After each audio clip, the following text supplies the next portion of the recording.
Meron lang ako gumawa ng juice. Yan. Orange yan orange yan. Kasi parang lemon siya. Kasi unti pa lang nalagay ko. Ubusin ba to o hindi? Hoy, hindi! Charis, ubusin ba to o hindi? Tanong ko. Hoy, hindi. Huwag mo ubusin to. Baka ma-diabetes ka. Tama ako, di ba? Charis, ako lang to.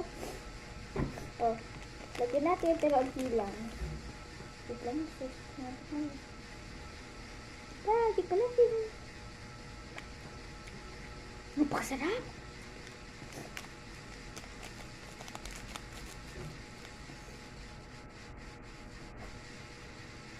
Parang lemon, kasi orange yung dahil.